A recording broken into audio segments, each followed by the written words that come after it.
In this video, we're going to go over a few tips in regards to how to question red flags to look out for, especially if you're in the office, if you're an office manager conducting quoting, scheduling, etc., and you're dealing with someone that you think might be a scammer. Okay, so some prospects, some red flags are going to come up. We're going to discuss them in the next couple minutes. And these are a few warning signs to look out for in regards to someone who might be trying to scam in some way or the other. Okay. So in my experience, this is going to happen maybe a couple times in the year. So it's not going to happen like every day or every week, at least at the current volumes. But these are things to look out for, especially during the winter time. I noticed this happens a ton during Christmas lights, which is one of the comments I have down here.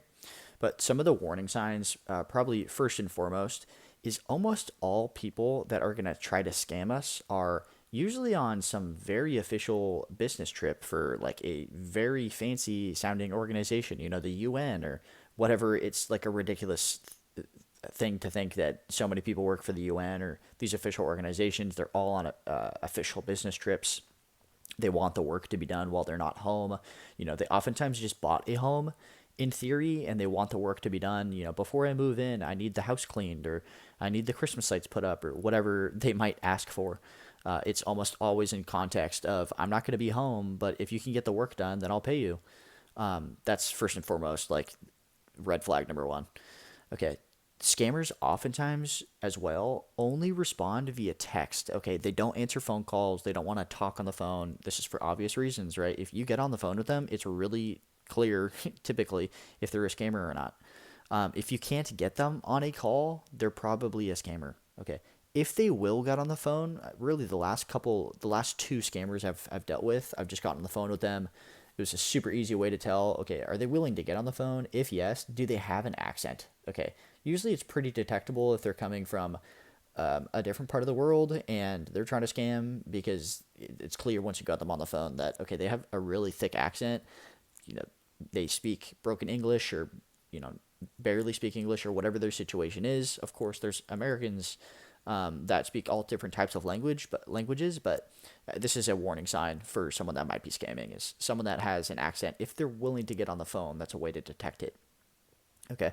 Another thing that is a red flag or something that should pique your interest in a way is scammers oftentimes have non-Sacramento area codes. Okay, right. We're in the Sacramento area right now. Who knows our geographic area in the future? But typically, they're gonna not have 916 is the main area code in Sacramento, or 279 is a smaller one.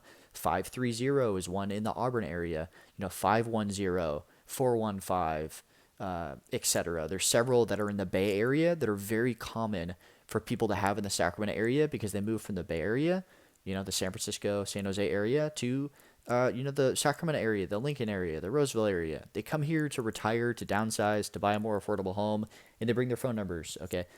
Oftentimes, scammers are going to have like some random zip code or, area code that isn't going to correlate with, the California area.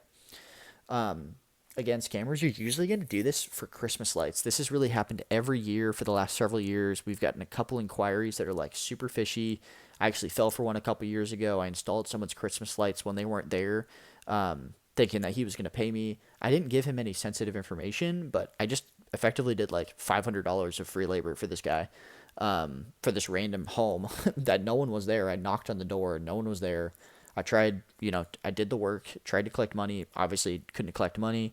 Once I removed the lights, I knocked on this person's door. They were like, oh, we have no idea who you are. Like, we didn't hire you. So I dealt with a scammer in that case. I fell for it. And this was kind of the first time in that situation was when I think I'd interacted with scammers. And here's a few of the warning signs that I think to keep an eye out for. Okay, they're going to request the work to be done when they're not there. They're almost always on some official business trip. They're usually going to want to text, not call. They're going to have some random area code for their phone number. Usually it's Christmas lights is the service they want. Okay, and first and foremost, lastly, I should say, is don't give information to potential scammers, right? If you're uncertain of the legitimacy of this person, like clearly don't give them any information.